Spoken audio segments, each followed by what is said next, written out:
പോരാത്തതിന് ശർമിള ആന്റി എന്നോട് നേരിട്ട് പറഞ്ഞു അനന്യയ്ക്ക് വേണ്ടി നല്ലൊരു ചെറുക്കനെ തിരഞ്ഞുകൊണ്ടിരിക്കുകയാണെന്ന്. ശ്രീരാഗ് പറഞ്ഞത് കേട്ട് അബി അമ്പരന്നു. എന്ത്? അവൻ ചോദിച്ചു. ശർമിള തന്റെ മുന്നിൽ അങ്ങനെയൊക്കെ പറയാറുണ്ടെങ്കിലും പുറത്തുള്ളവരോടും അത് തന്നെ പറയുന്നു എന്നത് അഭിനവന് പുതിയ അറിവായിരുന്നു. അവർ ഗൗരവമായി തന്നെ തന്റെ മകൾക്ക് മറ്റൊരാളെ നോക്കുന്നു എന്നത് അഭിനവനെ ഞെട്ടിച്ചു. ശ്രീരാഗ് പറഞ്ഞത് അഭിനവന് മാത്രമായിരുന്നില്ല, അനന്യയ്ക്കും ഒരു ഷോക്കായിരുന്നു. ശ്രീരാഗിനോട് എൻ്റെ അമ്മ അങ്ങനെയൊക്കെ പറഞ്ഞോ? അനന്യ അത്ഭുതത്തോടെ ചോദിച്ചു. ആന്റി പറഞ്ഞതിൽ എന്താ തെറ്റ്? ഏതൊരമ്മയും തൻ്റെ മക്കൾ സേഫായൊരിടത്ത് എത്തിച്ചേരണമെന്നാണ് ആഗ്രഹിക്കുന്നത്. ഇവിടെ ആന്റിയോ അതേ ആഗ്രഹിച്ചുള്ളൂ. ശ്രീരാഗിന്റെ വാക്കുകൾ കേട്ടപ്പോൾ പിന്നെ അനന്യ കൂടുതലൊന്നും പറഞ്ഞില്ല. അപ്പോഴേക്കും അബി അവരുടെ ഇടയിലേക്ക് വന്നു. ശ്രീരാഗ്, നിന്നോട് ഞാൻ ഓൾറെഡി ഒരു തവണ പറഞ്ഞു കഴിഞ്ഞു. Leave my wife alone. അവൻ ദേഷ്യത്തോടെ പറഞ്ഞത് കേട്ട് അനന്യ അബിയെ നോക്കി. മിസ്റ്റർ അഭിനവ്, ഞാൻ നിങ്ങളുടെ അടിമയൊന്നുമല്ല. എനിക്ക് എൻ്റെതായ തീരുമാനങ്ങളുണ്ട്. ഞാൻ ശ്രീരാഗിന്റെ കൂടെ പോവുകയാണ്. വേണമെങ്കിൽ നീ എൻ്റെ കാറെടുത്ത് വീട്ടിൽ പോയിക്കോ. ഞാനെത്താൻ അല്പം വൈകും, അനന്യ പറഞ്ഞു. അതിനുശേഷം അവൾ ശ്രീരാഗിന്റെ അരികിലേക്ക് നടന്നു. വരൂ ശ്രീരാഗ്, നമുക്ക് പോകാം, അനന്യ പറഞ്ഞു. അത് കേട്ടതും അബി ആകെ അസ്വസ്ഥനായി. അവൻ പലതും പറഞ്ഞ് അനന്യ ഡേറ്റിങ്ങിന് പോകുന്നതിൽ നിന്ന് പിന്തിരിപ്പിക്കാൻ ശ്രമിച്ചു. എന്നാൽ അനന്യ അബിയുടെ വാക്കുകൾ കേട്ടില്ല. അവൾ ശ്രീരാഗിന്റെ കൂടെ അയാളുടെ കാറിനരികിലേക്ക് നടന്നു. അബി കാണാൻ വേണ്ടി ശ്രീരാഗ് മനഃപൂർവ്വം അവളുടെ ഇടുപ്പിലൂടെ കൈയിട്ട് തന്നോട് ചേർത്ത് നിർത്തി. അത് കണ്ട് അബി പല്ലി ഞെരിച്ചു. ശ്രീരാഗിന് അറിയാമായിരുന്നു താൻ ഇങ്ങനെയെല്ലാം പെരുമാറുമ്പോൾ അബി ഭ്രാന്ത് പിടിച്ചതുപോലെ നിൽക്കുന്നുണ്ടാകുമെന്ന്. അവന്റെ ആ അവസ്ഥ കാണാൻ വേണ്ടി അവനൊന്ന് തിരിഞ്ഞു നോക്കി. പ്രതീക്ഷിച്ചതുപോലെ തന്നെ എന്ത് ചെയ്യണമെന്നറിയാതെ നിൽക്കായിരുന്നു അഭിനവ്. അബിയെ കണ്ടതും ഒരു കണ്ണിറുക്കി കാണിച്ച് അയാൾ അനന്യെ ഒന്നുകൂടെ തന്നിലേക്ക് ചേർത്തു. ശേഷം കാറിന്റെ ഡോറ് തുറന്ന് അവളെ അതിലേക്ക് കയറ്റി. എന്നിട്ട് അവനും കൂടെ കയറി കാർ സ്റ്റാർട്ട് ചെയ്തു. തന്റെ മുന്നിലൂടെ പൊടി പറത്തിക്കൊണ്ടുപോയ കാറിലേക്ക് നോക്കിക്കൊണ്ട് ശ്വാസം പോലും നഷ്ടപ്പെട്ട അബി നിന്നു. ഏറെ നേരം കഴിഞ്ഞാണ് അവന് തന്റെ മനസ്സ് പോലും തിരിച്ചു കിട്ടിയത്.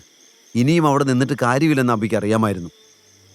അവൻ അനന്യയുടെ കാറിൽ വീട്ടിലേക്ക് തിരികെ പോകാൻ തീരുമാനിച്ചു. പക്ഷേ അവന് നല്ല വിശപ്പുണ്ടായിരുന്നു. വീട്ടിലേക്ക് കയറി ചെന്നാൽ ശർമിള ആന്റിയുടെ മുഖം കാണേണ്ടി വരും. തന്റെ മുഖം കണ്ടാൽ മതി, അവർ എന്തെങ്കിലുമൊക്കെ പറയും. പക്ഷെ ഈ അവസ്ഥയിൽ തനിക്ക് പോകാൻ വേറെ ഒരിടവുമില്ല എന്ന് അഭിനവിന് തോന്നി.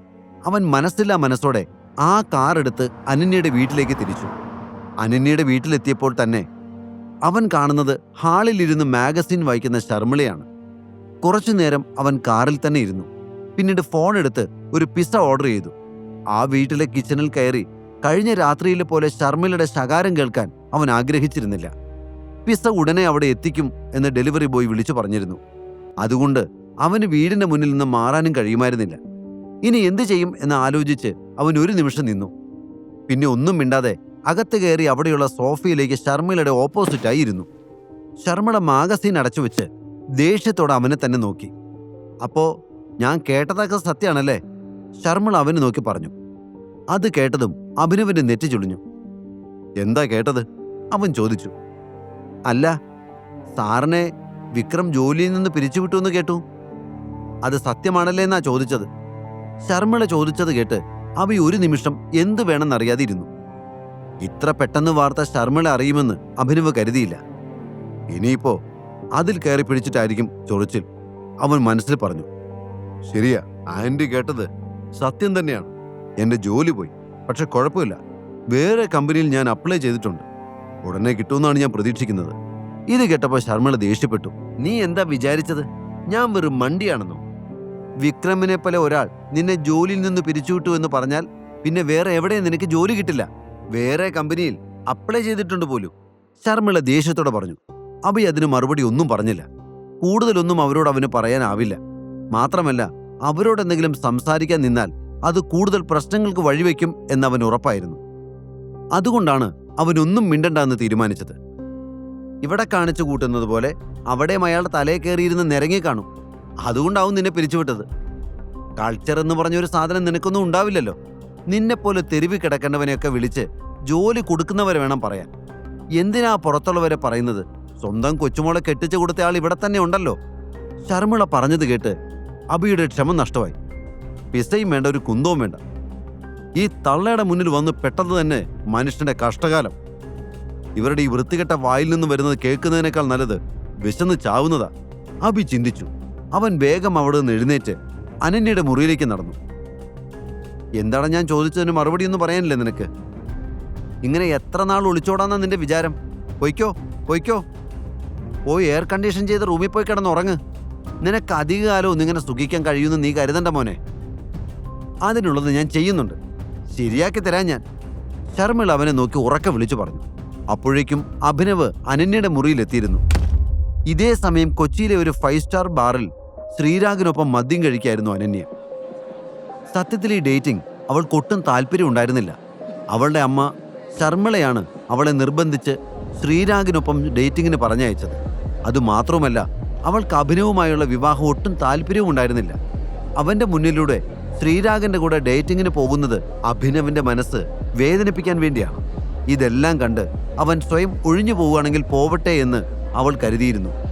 ഈ ലോകത്ത് ഏറ്റവും അവസാനത്തെ പുരുഷൻ അഭിനവായാലും ശരി, അവനെ വിവാഹം കഴിക്കാൻ അനന്യയ്ക്ക് താല്പര്യം ഉണ്ടായിരുന്നില്ല. പറയത്തക്ക സമ്പത്തോ പൈതൃകമോ ഒന്നുമില്ലാതെ തെരുവിൽ നടക്കുന്ന ഒരു ചെറുപ്പക്കാരനാണ് അഭിനവ്. അതുമാത്രമല്ല, അനന്യ അഭിനവിൻ്റെ ഒരു പ്രത്യേക ക്വാളിറ്റിയോ പേഴ്സണാലിറ്റിയോ കണ്ടിരുന്നില്ല. മറ്റൊരു തരത്തിലുള്ള അട്രാക്ഷൻ അവൾക്ക് അവനോട് തോന്നിയില്ല. പക്ഷെ ഒരു തെറ്റിദ്ധാരണയുടെ പേരിൽ അവനെ തന്നെ വിവാഹം കഴിക്കേണ്ടി വന്നു.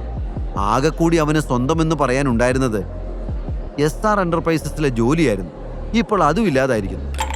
അനന്യ തൻ്റെ ദേഷ്യം മദ്യം കഴിച്ച് തീർത്തുകൊണ്ടിരുന്നു.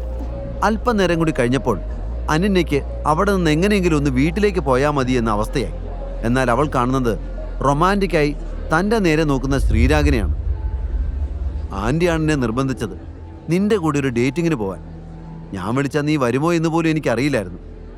പക്ഷെ ഇപ്പോൾ നിന്റെ കൂടെയുള്ള ഓരോ നിമിഷങ്ങളും ഞാൻ ഒരുപാട് ആസ്വദിക്കുന്നുണ്ട്.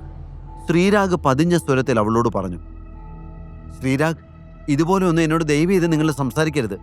എൻ്റെ വിവാഹം കഴിഞ്ഞതാണ്, ആ കാര്യം നിങ്ങൾ മറക്കരുത്. ശ്രീരാഗ് അവളുടെ വാക്കുകൾ കേട്ട് പതുക്കെ ചിരിച്ചു. അവൻ ആരാണെന്നും അവൻ്റെ ബാക്ക്ഗ്രൗണ്ട് എന്താണെന്നും ഒക്കെ എന്നേക്കാൾ നന്നായി നിനക്കറിയാം.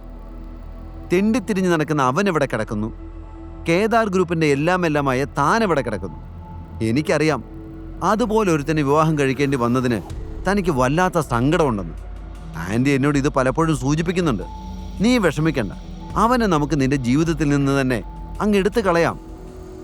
അത് പറയുമ്പോൾ ശ്രീരാഗിൻ്റെ മുഖത്ത് ഒരു പുഞ്ചിരി ഉണ്ടായിരുന്നു. അനന്യ ഒരു നിമിഷം അവൻ്റെ ആ പുഞ്ചിരി നോക്കി, പിന്നീട് വീണ്ടും നോട്ടം മാറ്റി.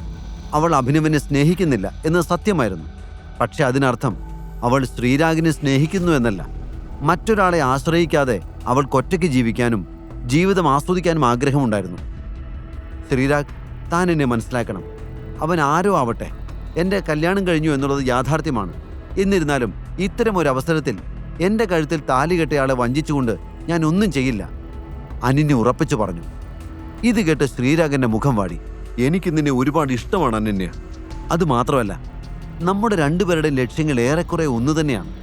നിനക്കറിയാലോ, ടൗണിലെ ഏറ്റവും വലിയ 2 കമ്പനി നോക്കി നടത്തുന്നത് ഞാനാ. നമ്മൾ ഒരുമിക്കുകയാണെങ്കിൽ നിനക്ക് ഒരുപാട് നേട്ടങ്ങളുണ്ടാവും.